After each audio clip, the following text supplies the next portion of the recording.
Papasok ko na ha, ganyan-ganyan. Parang pinasok na po pala talaga niya. Parang sabi, ang sakit. At mas pag-uusapan. Na-rape po ako ng isang pare. Mga sikretong dito mo lang mapapakinggan. Top Secrets. Top Secrets. Top Secrets. Top Secrets.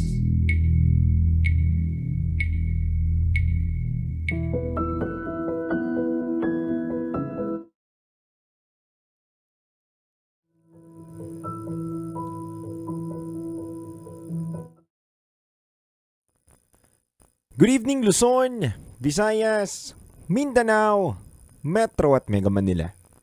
Oras po natin sa buong kapuluan is already 11:43 p.m. At kasama niyo po ang titindig sa mga pinaglalaban ninyo. DJ Titan Jello. At kasama mo ang Basa Princess, DJ Rakitera. Welcome to the program Top Secrets. Ito po ang programang hindi ka huhusgahan. Pagko sige pakikinggan. Ang programa sa radyo na nagpo-promote ng Will Listen. And we don't judge culture. At sa pagkakataong ito, meron na tayong top secret sharer na nasa kabilang linya. I-welcome na natin siya. Magandang gabi po. Good evening. Yes, hello po. Good evening. Ano pong Yes, pwede hello po. naming itawag sa'yo? Jay na lang. Jay. Ilan taon ka na, Jay? 31 years old po. 31 years old. Sang lupalop ka naman galing, Jay? Sa Davao po. Davao. Alright. Jay, tutok mo lang maigi yung bibig mo dun sa mikropono ng cellphone mo kasi medyo malayo yung nagiging boses mo dating sa amin dito. At para mas maging klaro ang conversation natin o komunikasyon natin at mas malinaw na marinig na ating mga listeners ang iyong pinagdaraanan, kung po pwede lang, lapit mo lang yung bibig mo dun sa mikropono ng cellphone ha. Tsaka wala ka ng ibang bubuksan pa na nakabukas na radyo o kaya naman nakabukas ang iyong TikTok live kung saan naka-live kami ni Titan Jello. Okay ba tayo doon? Yes po. Okay, sige. So, sang lupalop ka nga galing? Sa Davao po. Davao. Alright, ulitin natin, no? Si Jay, ilang taon ulit? 31 po. 31 from Davao. Ano ang top secret mo? Anong yung top secret po? Hindi po siya magiging secret po siya, ma'am. Kasi parang ibabagi ko po yung kwenta ko po na yung nagpapabigat sa loob ko. Ano po ulit? Ano ba tong nagpapabigat sa loob mo, Jay? Ma'am, may karelasyon po ako, ma'am. May karelasyon ka na? Na yung long distance relationship po. Oh, bakit nagpapabigat ito ng damdamin mo? Kasi parang lahat ng ginagawa ko is parang mali sa kanya. Paano mo naman nasabi na parang mali para sa jowa mo ang lahat ng mga ginagawa mo? Kwentuhan mo kami. Kasi unang-una po, andun po kami sa La Union. Kasama ko po siya. Tapos parang yung katrabaho ko po dati is parang pinagsisilosan niya po kahit nakikita niya po kami. Lahat ng galaw ko is mali.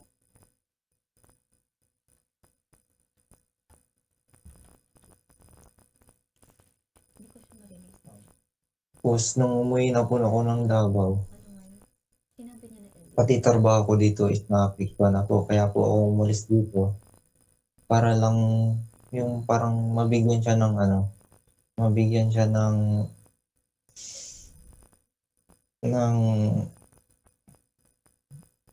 tawag ba dito? Oras? Hindi siya sa oras po.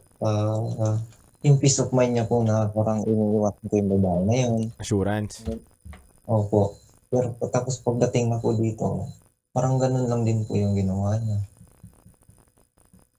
Ayan po. Ano ibig sabihin mo dun sa parang ganun lang din yung ginawa niya? Parang ganun lang din po yung situation na umuwi ako dito sa Davao tapos doon ako sa kanila sa La Union. Mhm. Yung ginagawa ko dun yung ginagawa ko dun sa La Union, yun lang din yung inaano niya sa akin, yung binabato na puro pang babae, kahit wala naman akong ginagawa.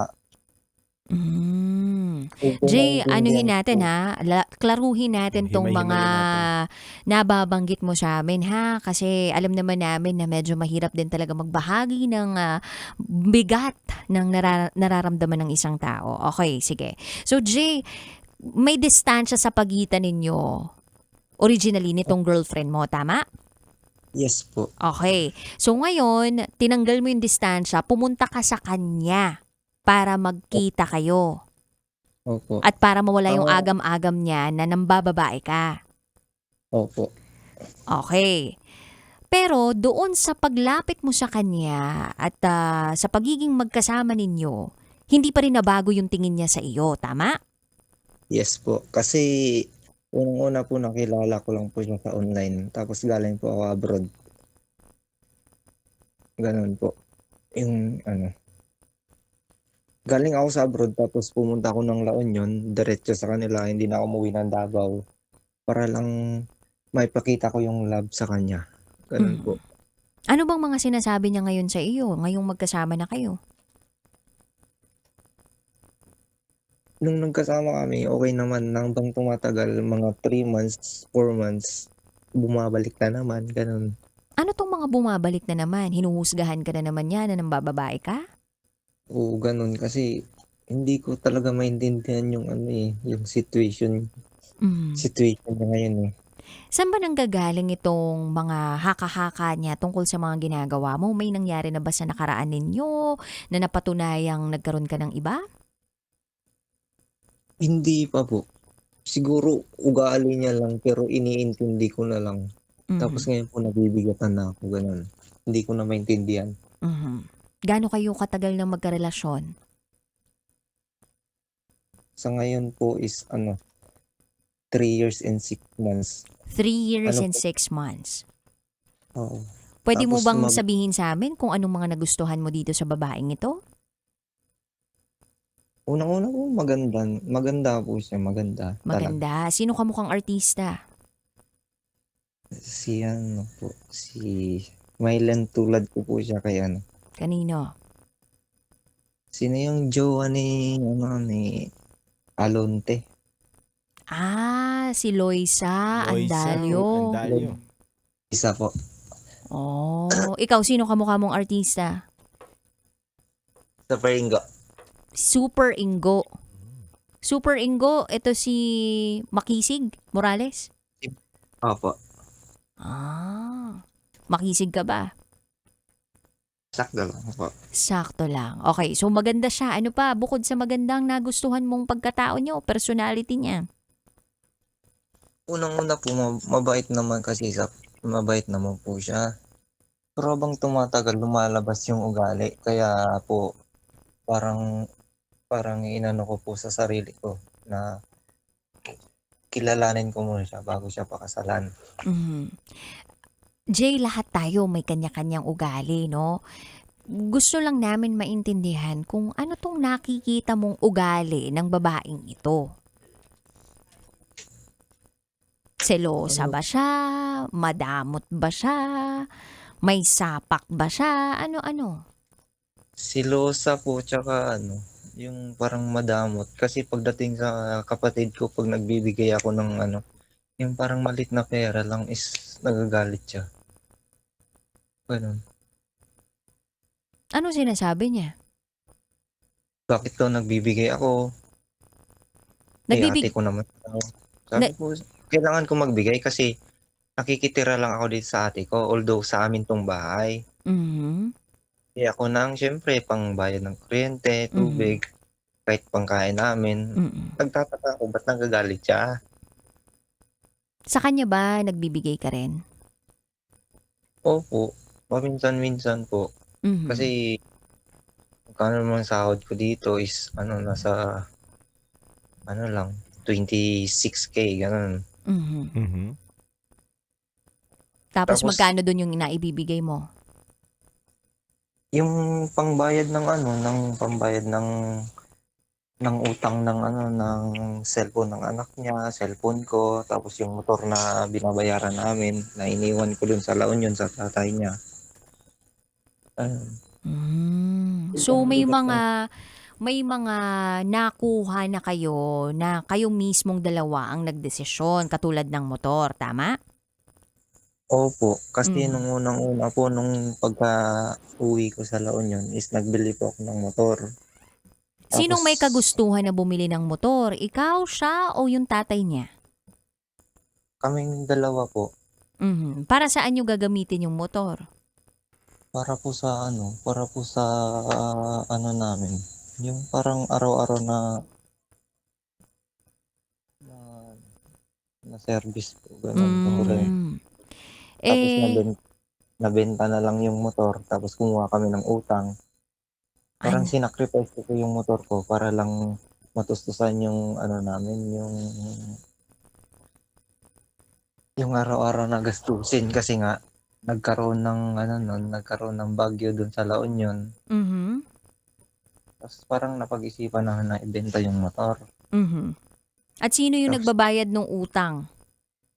Ngayon, parehas ba kayo nagbabayad o ikaw lang mag-isa ang sumo-shoulder nung, ngayon nung, po, parang equal lang po kaming dalawa. mhm. Yung akin lang is parang ngayon po kasi nasa abroad siya. Tapos ako nandito sa Davao. Mhm. Tapos nung hindi ako nakapag-abroad is parang sinisisi niya na pinag-abroad ko lang siya tapos ako maiiwan dito. Which is hindi yun yung reason. Ano ba yung rason kung bakit naiwan ka dito sa Pilipinas? Na ano po, natenga po dun sa medical. Bakit ka natenga sa medical mo? Kasi po sa sa 7 dito 7 dito yung rib 7th rib ko po may diferensya po. Tama. Palagay mo sa mo nakuha yan. Di ko nga po alam din kasi 2 beses na akong nakapag-abroad tapos yung pangatlo ko po is doon po ako nabagsak. Nagpa-ulit ka na ba ng exam mo o physical exam mo? Medical exam mo? Hindi ko na po siya inulit, ma'am, kasi nagkakagera na po dun sa sahod sa saan Mm. nung Mm. time na yun.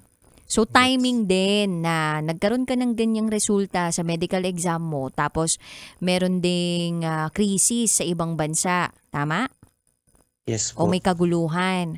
Okay. So ngayon, in-explain mo dito kay girlfriend mo na kaya hindi ka makaalis dito sa Pilipinas dahil sa sitwasyon. Tapos, anong response niya doon?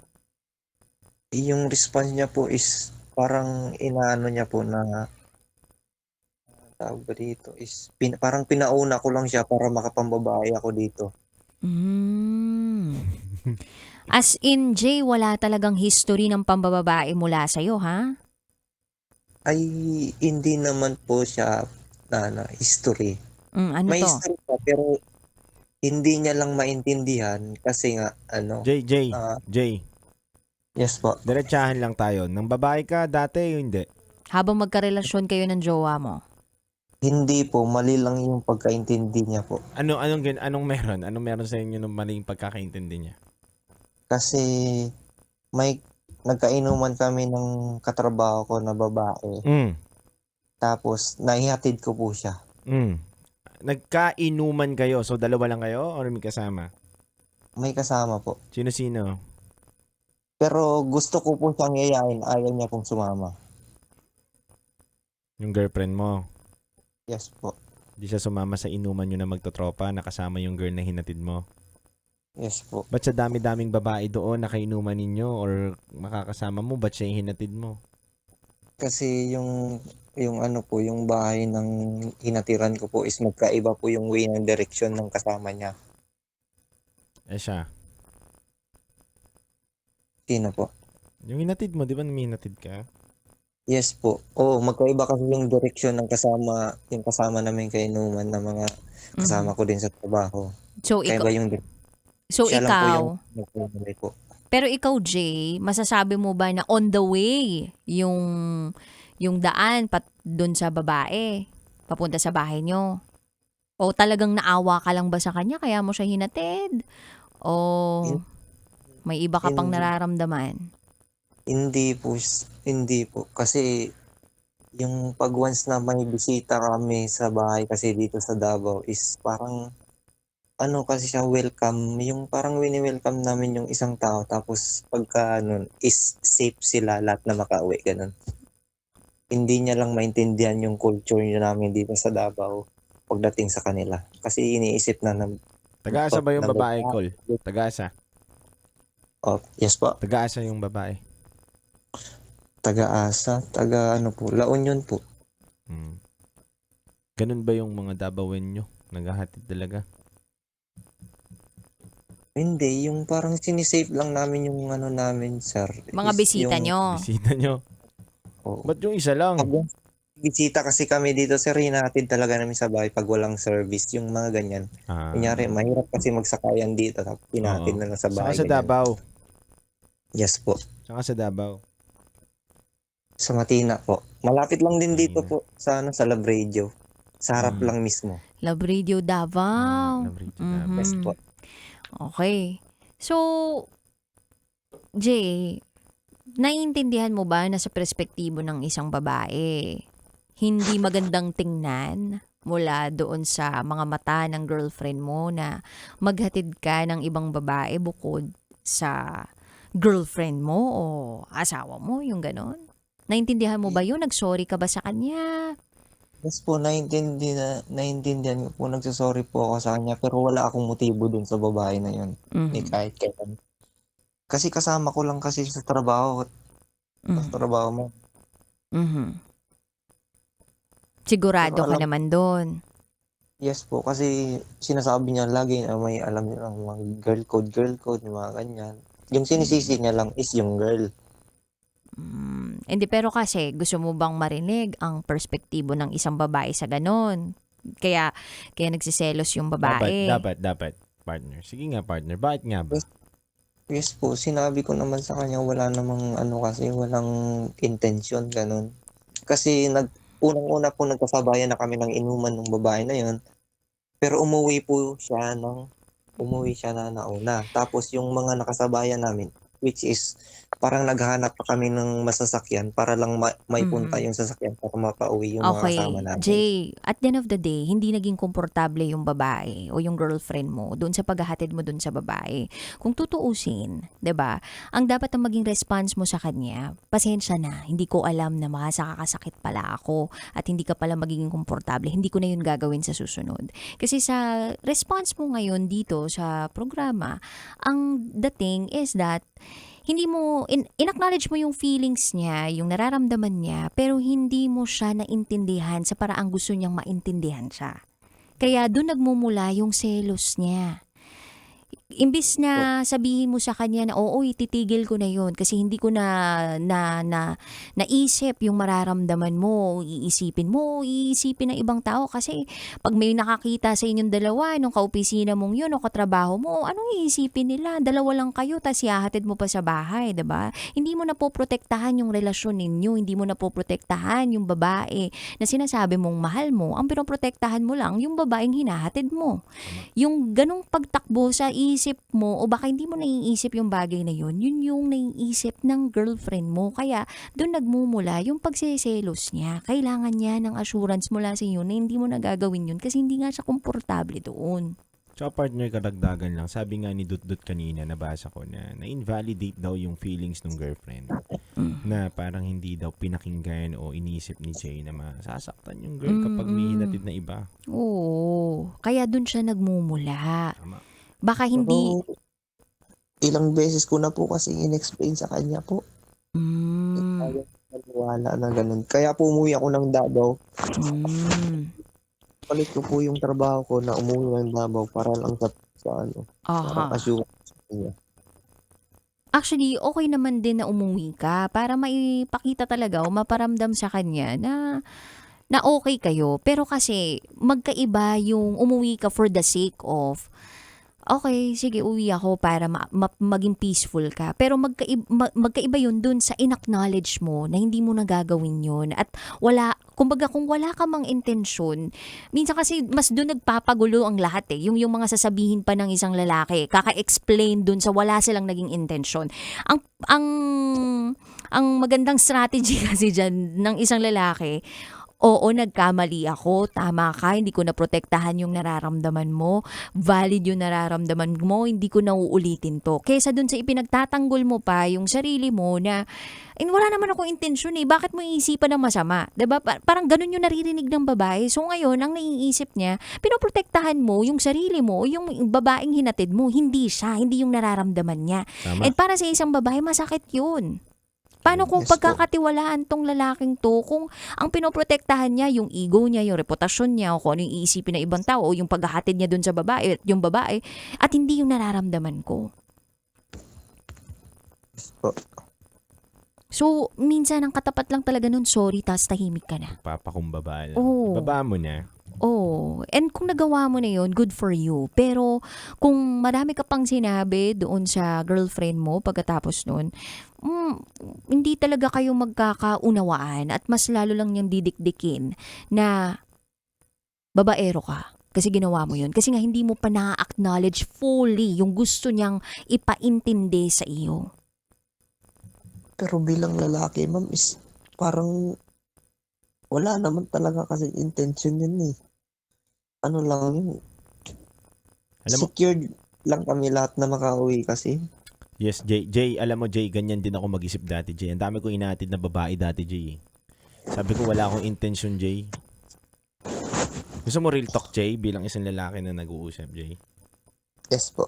Ang ganda ng sinabi ni Rocky. Tama yun eh. Totoo yung sinabi ni partner na minsan, magpakumbaba na tayo. Kasi, Jay, ako rin eh. Ang dami ko rin hinatid na babae sa buhay ko eh. Diba? Hinatid dyan sa may labasan lang. Hindi ako naghatid sa bahay eh. Ayoko eh. Sa labasan lang. May pabulong yun. Delikado. Kita tayo next week. Ay! No, Jay, pero yun nga, Jay, di ba? Hindi talaga siya maganda sa mata ng babae, lalo na may girlfriend ka.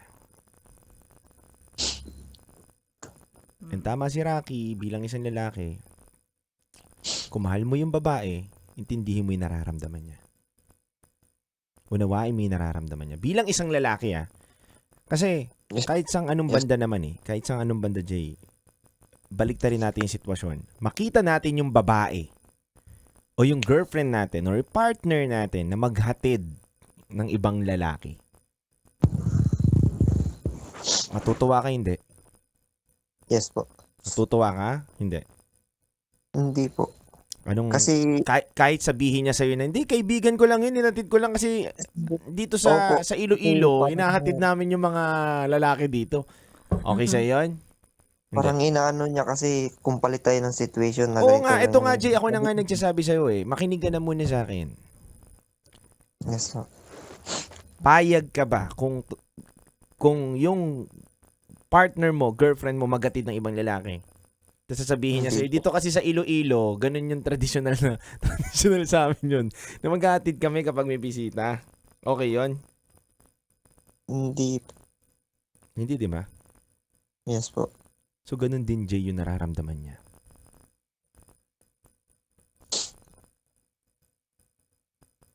Kung ano yung nararamdaman mo ngayon, o naiisip mo ngayon na hindi ka okay, at may mga tumatakbo sa isip mo na hindi okay kasi bakit siya maghahatid? Ganun din yung nararamdaman ng babae. Jay. Inaano kasi na, may iba pa kasing assurance, sir, kasi lahat, yung pangalan niya po kasi is nakatattoo na kasi sa kamay ko tapos may Wala akong tattoo din pakialam kahit nakatattoo pa yun sa mukha mo o noo mo, yung pangalan. Wala, hindi totoo yun, Jay. Kung gusto magloko, magloko. Di ba? Oo. Hindi yun assurance, Jay. Huwag mo sasabihin sa akin o sasabihin mo sa maraming tao na kapag pinatato mo yung pangalan ng isang babae, assurance na yun na hindi mo na siya lolokohin. Di ba? Unang-una, gusto mo, papalitan ko yung tattoo na yan eh. Pa-cover up natin eh. Kalokohan yun, Jay. Huwag mong dadahilan yun sa babae. Eto, Jay, magkaroon ka ng lawakan mo naman yung pangunawa mo din. Diba? Huwag mo namang ibabarin yung level ng mga lalaki ngayon sa pagkakataon nito, Jay. Ipakita mo din na marunong tayo umunawa na nararamdaman ng babae. Yung emotional intelligence natin, hindi naman na mababa, di ba? Naiintindihan din natin yung mga babae. So, Jay, parang, hindi mo ba kayang unawain? Intindihin na sa'yo nga bilang isang lalaki, hindi ka payag eh. Tapos ikaw, kailangan unawain ka niya. Hindi mo na lang din unawain yung nararamdaman niya at sabihin sa'yo. Napakasimple ng sinasabi sa'yo ni Rocky, oh. Aminin mo na lang na oo, mali ko yun. Hindi ko siguro nasilip yung parte na magsiselos ka dahil maganda naman yung intention ko eh. Pero naiintindihan ko yung nararamdaman mo. Humihingi ako ng tawad sa'yo at hindi na mauulit yun. Ganun ba kahirap yun, Jay? Hindi po. Kasi sa sitwasyon namin, naging okay naman na kami nun. Tapos, inaccept ko po yung pagkakamali ko. Tapos, parang inulit-ulit niya lang ngayon po. Hindi, Ganun yun. ganun talaga ang babae, Jay. Tanggapin mo yun. Uulit at uulit yan. Yung mga bagay na hindi mo akalain na mahalungkay niya ulit dun sa baol na ano. Ganyan ang babae. Yung mga 10 taon na nakalipas na naranasan niya, naparamdam mo sa kanya, ulitin niya yan. And tanggapin mo yun kasi naparamdam mo sa kanya yun eh. O, akala mo naka-move on na siya pero hindi. Kasi minsan may mga pasulpot-sulpot pa yan na magpapatrigger sa kanya na maalala yung bagay na iyon. Tsaka siguro kung nandun naman yung kagustuhan mo na magtagal din kayo. Nandun talaga yung pagpapakumbaba mo na ipaintindi, ipadama sa kanya na mahal mo siya kahit may mga ganong pangyayari sa buhay ninyo. Ngayon ba, Jay, ano bang plano mo? Plano ko po is ngayon. Nag-aaway kasi kami. Gusto ko magkabati kami.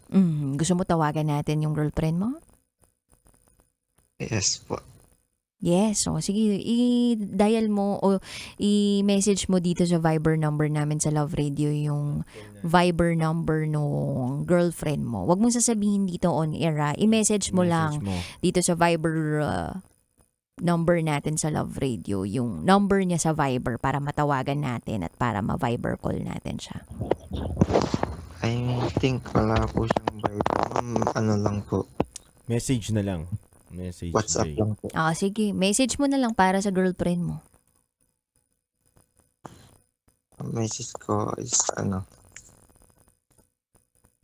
man lang ma-appreciate mo yung mga ginagawa ko para sa'yo, para sa anak mo. Kasi hindi naman ako nagkulang bilang tatay ng anak mo, bilang asawa mo. Kasi, kaya lang kita pinupush na mag-abroad kasi para matulungan mo din ako sa mga bills, sa mga para hindi na rin ako nahirapan kasi parang naubos na din kasi ako lahat ng naipon ko is nabebenta na lahat tapos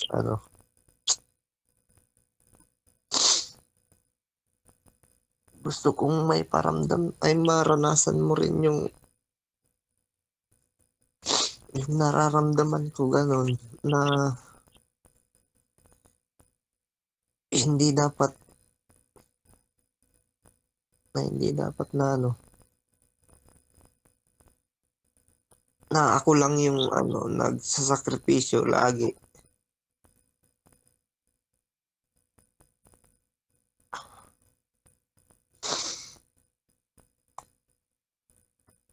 Tapos sana maging okay ka tapos matahimik ka na sa doon sa babae na yun kasi umuwi na ako dito ng Davao.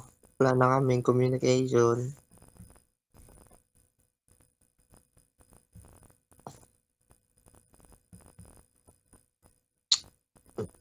Mahal kita. Yun lang po.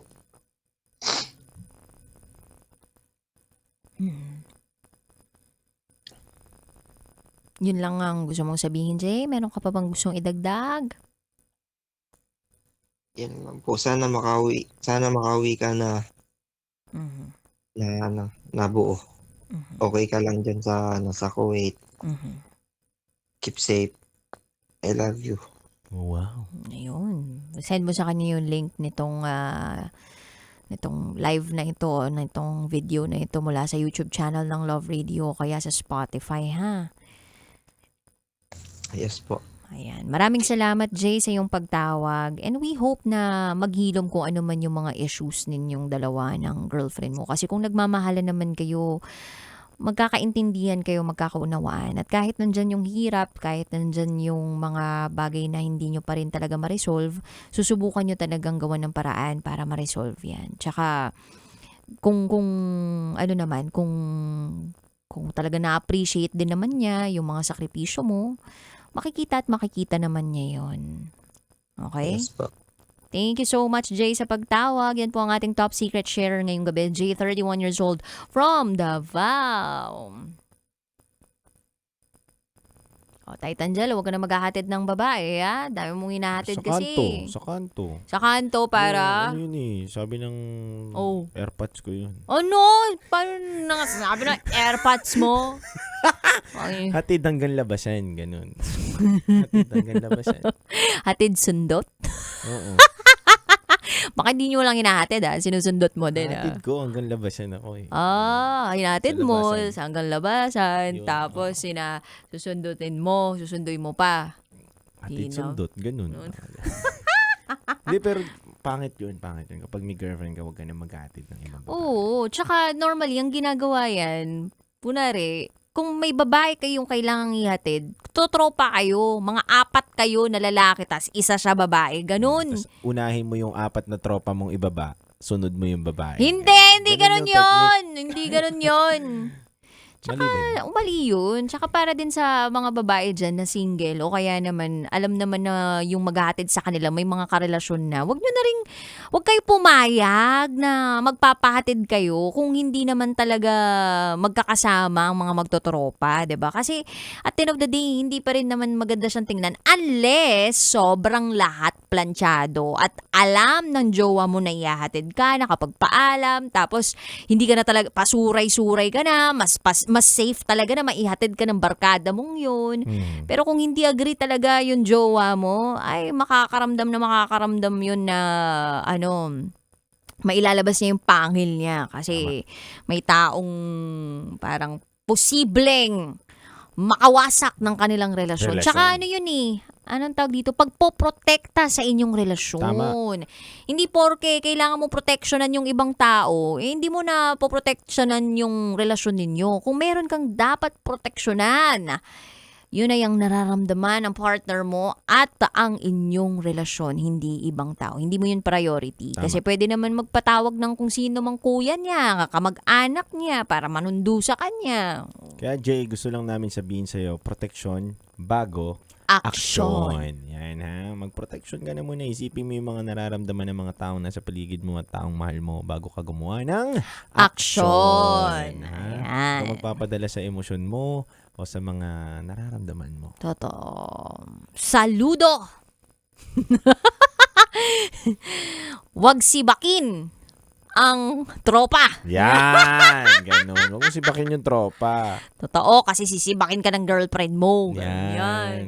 O, tsaka, ay, dagdag natin, duda, na ang talaga, pag may mga ganung pangyayari sa relasyon ninyo, mababalik at mababalik yung na yan eh. Totoo naman Yung yan. issue na yan eh. Pag may nakapag-trigger doon sa babae o kahit sa Eh, kahit lalaki. wala nagpapatrigger, ganyan talaga kayo mga babae. Hindi partner. naman sa lahat ng pagkakataon. Pero kailangan talaga mapag-usapan nyo kasi yung maigi. Tsaka hanggat di nare-resolve yung issue na yan, hanggat di naririnig ng babae kung ano yung gusto niya marinig mula dun sa lalaki, hindi matatapos yung issue na yan. Nakabulaklat lang yan. Pwedeng lumipas yung panahon, pero nakabulaklat pa rin yung libro na yan. Di pa rin siya nasasara. Kahit sagutin yun, nakabukas pa rin yun.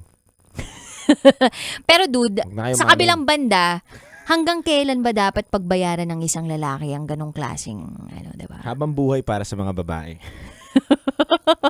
Hindi, pero, din talaga. Di ba? Hindi naman. Totoo yun. Hindi. Totoo yun. Hindi rin. Totoo yun. Hindi yun totoo. Wag mo kaming loko eh. Hindi totoo yun.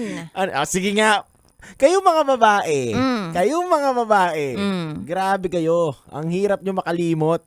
Alam mo, 3 dekada na nakakalipas, kaya nyo pa rin bulat-latin yung mga pagkakataon na yun. Alam mo, yung panahon na mag-girlfriend at boyfriend pa lang tayo, ito yung ginawa mo sa akin. Kaya hindi pwedeng gawin mo ulit yung mga ganyan. May history ka na. Yan, kinokonekta nyo pa sa past and future, Alam mo, present. Yan, ang galing kasi nyo ang dyan. tawag dyan, president. Siyempre, Pres- oo.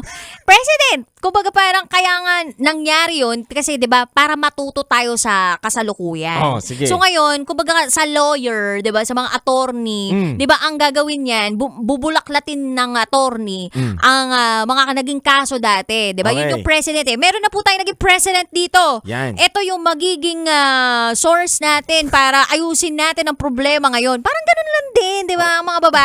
So kukuha siya ng Ganun yun. president, tapos yun yung ilalatag niya ngayon para mas maalala mo na ito na dapat yung leksyon na natutunan natin dati na hindi na natin dapat ginagawa ngayon. Kasi kung ito yung gagawin mo ulit ngayon, ito rin ang magiging resulta. Kahit iba yung naging kasalanan namin sa inyo at binuksan nyo pa rin yung kasalanan namin na iba. Oh. Hindi kasi ang tawag doon, connecting the dots. Kasi nga ang buhay ay Oh, sige. kasi ang buhay natin ay hindi rin talaga natin masyadong masabi kung ano yung mga pumapasok sa isip natin. Tsaka masyadong maprotekta lang talaga ang isang babae sa kanyang relasyon. At mapagtanim ng sama ng loob. Hindi mapagtanim ng sama ng loob. Kung ano lang yung itinatanim nyo sa amin, yun lang din naman yung nilalabas namin Oh, eh. di ba? Tignan mo, tumanim kayo sa amin ng something. O, bata yung ilalabas namin. O, diba? Yun lang naman yun eh. Kasi, a woman is a reflection of his man. Uy. Of her man pala. Yan. Oo, yun. Kung ano ang lalaki, Ha? Refleksyon ng isang babae ang ginagawa sa kanya ng lalaki. kung ano ang lalaki, Kung ano yung lalaki, edi ganun yun yung din ang babae. yun yung nagiging refleksyon sa mga aksyon ng babae. Ah, okay. Mabuti malinaw. Oo, malinaw naman talaga kaming makakita ng mga malinyo. O, sige. Tama kayo, mali kami. Thanks. Acknowledge, noted. Okay, let's move on. Okay, wala na programa. Maraming salamat po mga kabisyo. Tapos na po ang usapan. Anyway, kabisyo, maraming salamat, partner. It's a beautiful day today because it's Friday. Uy, At, Friday! yes, inabot na tayo ng Friday, partner. Ayaw nga. Oras natin sa buong kapuluan is already 12:19 a.m. mga kabisyo. Maraming salamat po. Alam naman natin ang mga babae ay laging may Tama. Yan. At ang mga lalaki ay laging mali. Yan. Kawawa naman tayo. Nakasama po ninyo ang inyong Basa Princess DJ Rocky Terra. At kasama nyo rin po ang titindig sa mga pinaglalaban ninyo, DJ Titan Chalo. At kayo ay nakatutok sa 90.7 Love Radio. Kailangan pa bang i-memorize yan? Basic! Handog po namin awitin sa inyo. It's a beautiful song by Whitney Houston. Where do broken hearts go? Metro's #1 Love Radio. Basic!